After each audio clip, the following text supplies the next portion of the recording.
The compliments of Kentucky Fried Chicken KFC. With the news at this time, I'm Dennis Chabrol. First, the highlights.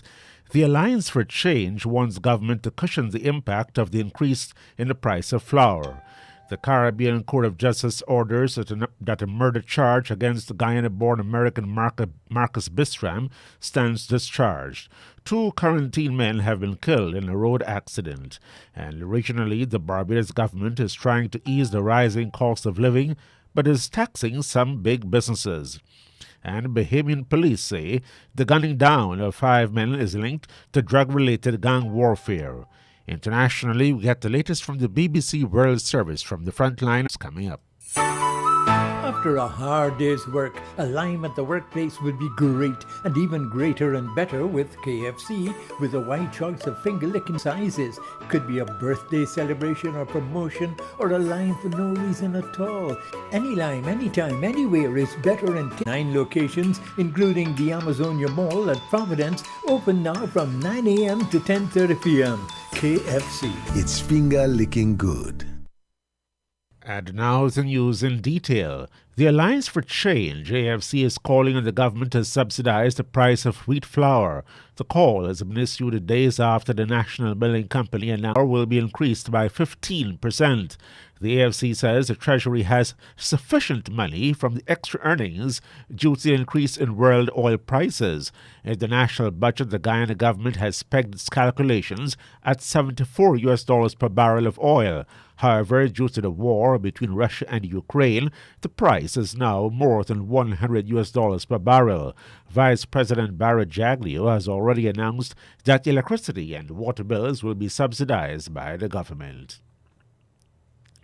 The Caribbean Court of Justice, CCJ, on Tuesday effectively ruled that murder-accused Marcus Bistram should no longer face the charge. Bistram, who was also an American citizen of Guyana in 2019, to face a charge as he had allegedly murdered Berbice carpenter Fayaz Narayandat, a guest at a party he hosted back in the late 2016, after the now-dead man's sexual advances. A preliminary inquiry had found that the evidence had not been the jury.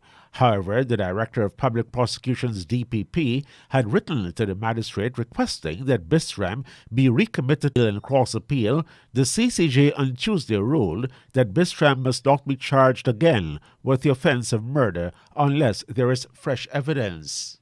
The court also found that it would be unjust in all of the circumstances for Bistram to be made to answer any charge of murder in this case on the same evidence that was presented to the magistrate. However, because Bistram, at least in terms of the law, was never placed in jeopardy, nothing prevents the DPP from having him rearrested and charged again if fresh evidence was obtained linking him to the alleged murder. CCJ President Justice Adrian Saunders also says that the Director of Public Prosecutions can no longer unilaterally commit someone who has been discharged at the preliminary inquiry. Justice Saunders says until Guyana's National Assembly amends the law, the High Court must decide if someone must be arrested and placed before the court again.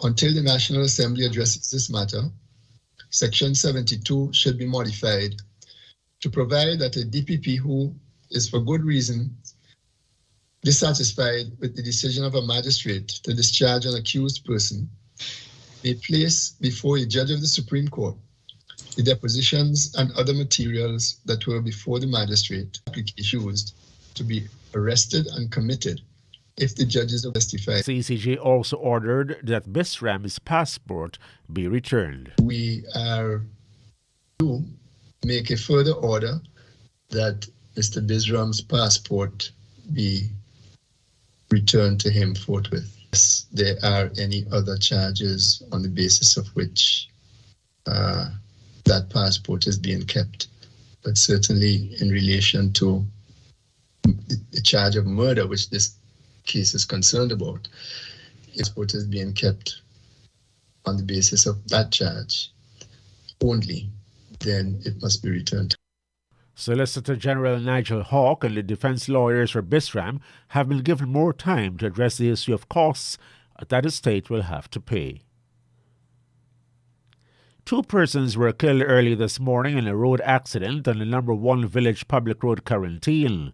Those who succumbed to injuries were car driver 20-year-old Latchman Sukan of Ankerville, Port Morant, Quarantine, and occupant 26-year-old Yujistir Puran of Rose Hall, Quarantine.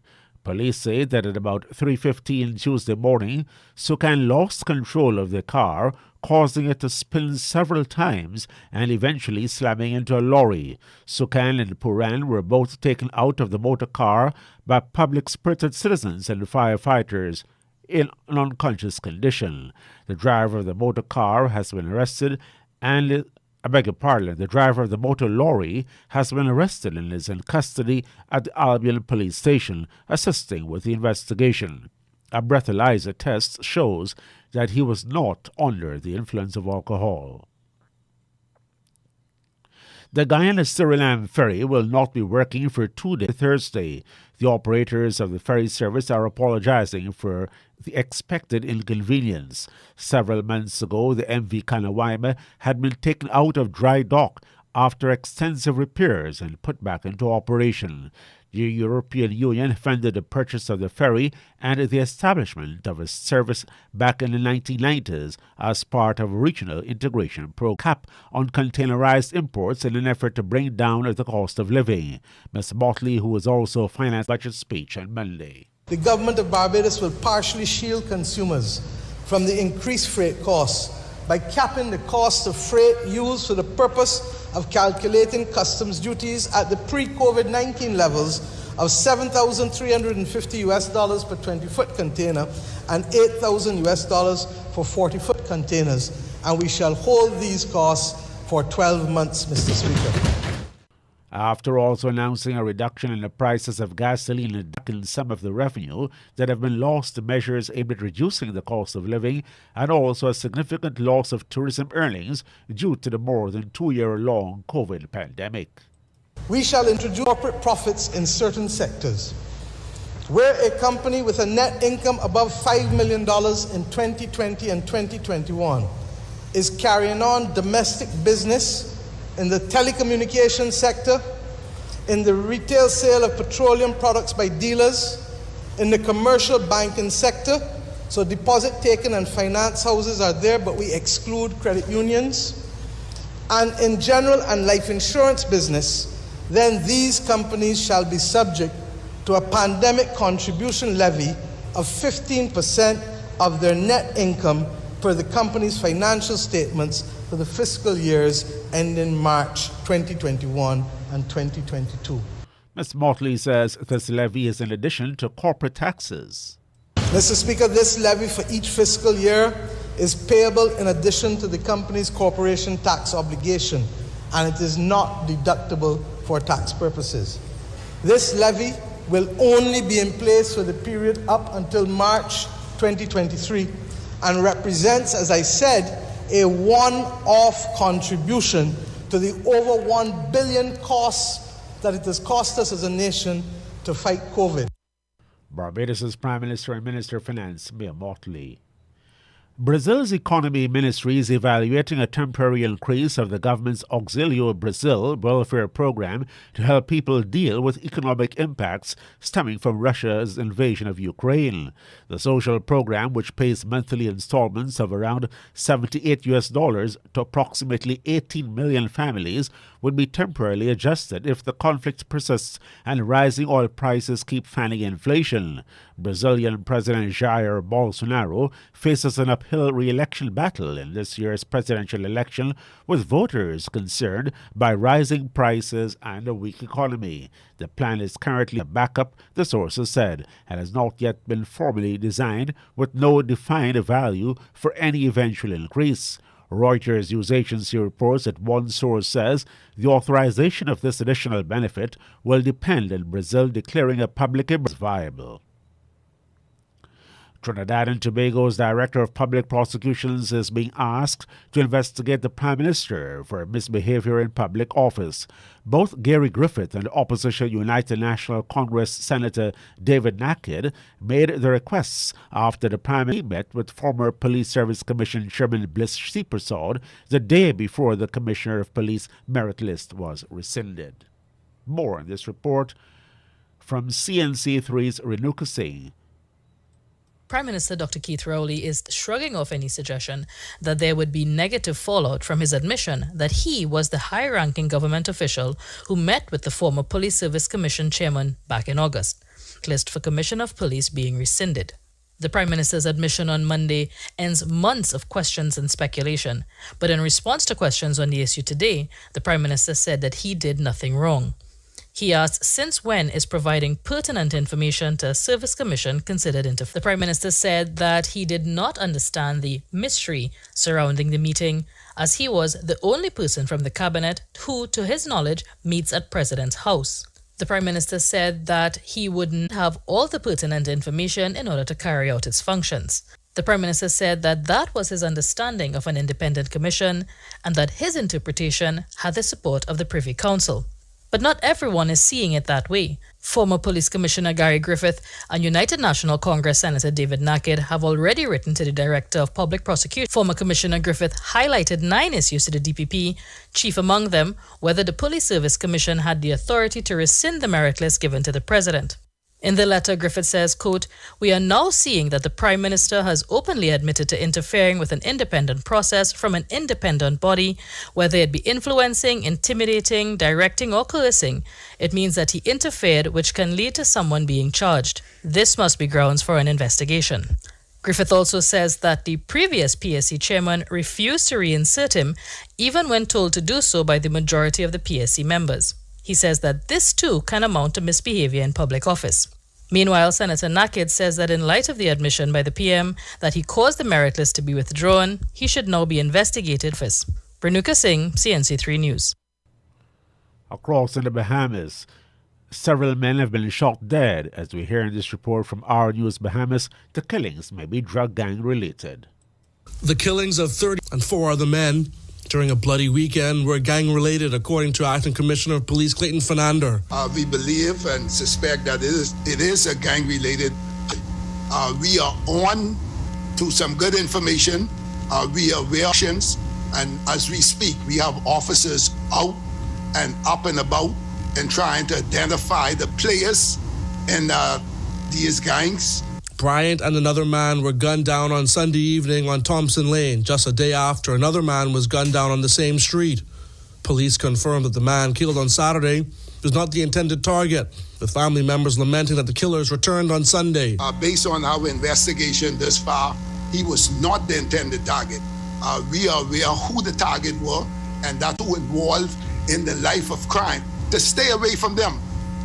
They should not communicate with them, not harbor them, because they are putting their lives in danger. Acting Commissioner of Police Clayton Fernandez updated members of the press about the weekend murders over Zoom. Fernandez says the killings were retaliations and vowed that police would crack down on drug houses and communities. We have upped our in those areas and we have a team that is going at these individuals. We continue to build evidence on these individuals, and we're trying to break up these gangs. They are not in charge of this country. The police are. Reporting for Our News, I'm Jared Hay. A United States judge on Tuesday rejected a bid by a retired Venezuelan general to dismiss drug trafficking charges against him on the basis of foreign sovereign immunity, saying the doctrine does not apply to a rogue state. Cliver Alcala in 2020 was charged with 4 counts of drugs and weapons crimes. U.S. prosecutors say he participated in a narco-terrorism conspiracy in which senior Venezuelan government officials conspired with the FARC Colombian rebel group to ship cocaine to the United States. Alcala's attorney, Cesar de Castro, said in Manhattan federal court that because Alcala was a uniformed military officer, any action he took would have been in his official capacity and thus could not be prosecuted in the United States.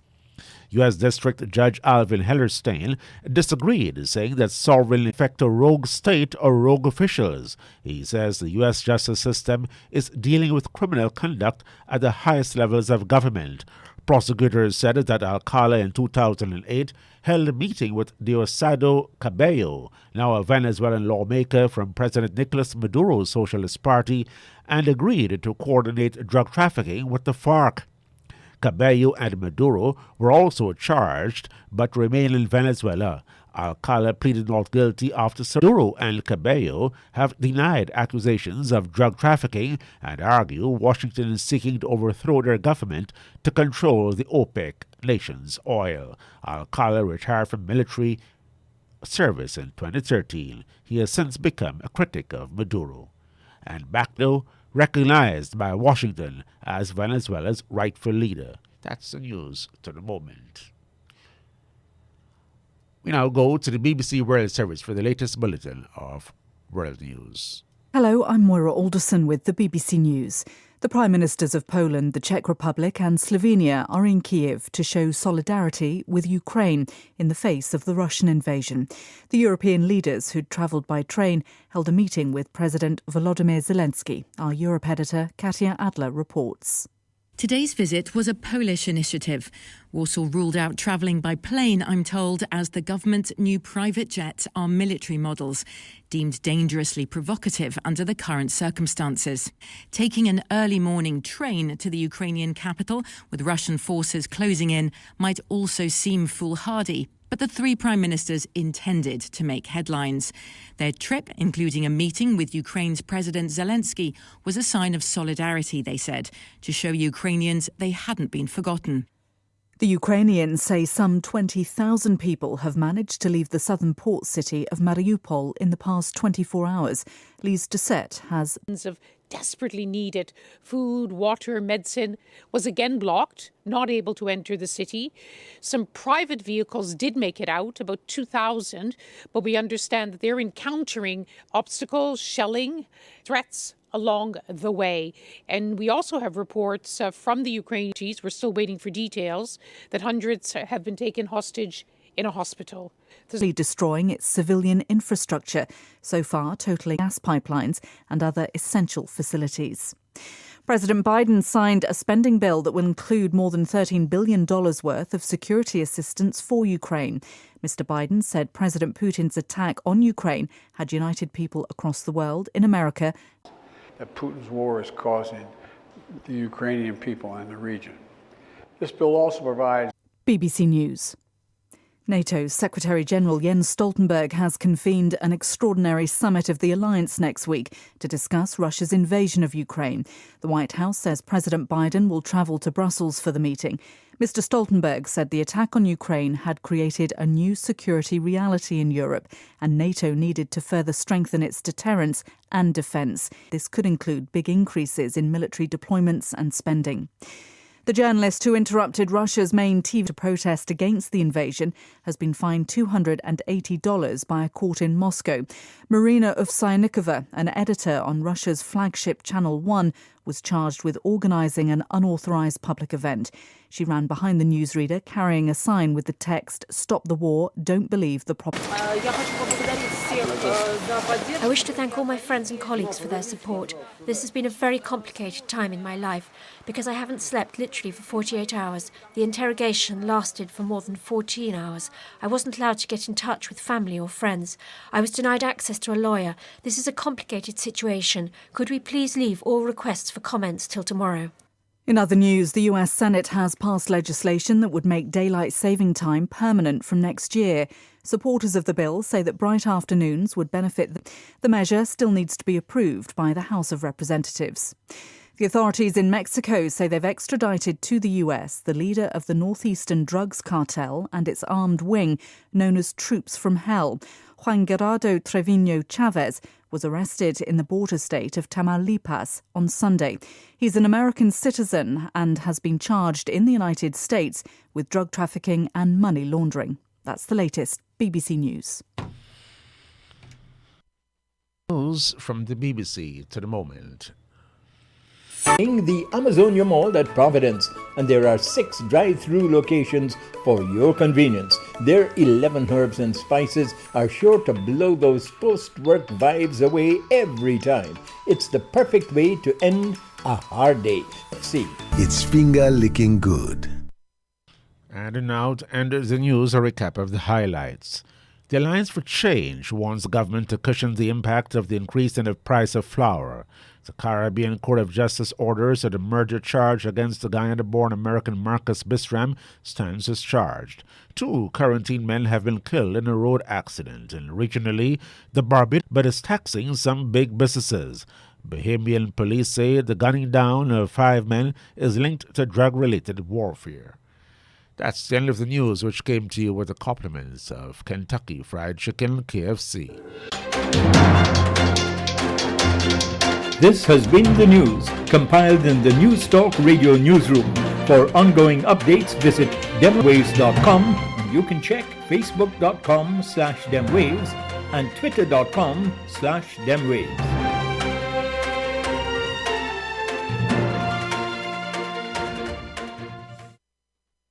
This is News Talk Radio Guyana 103.1 FM. The time, 18:24 or 6:24 p.m.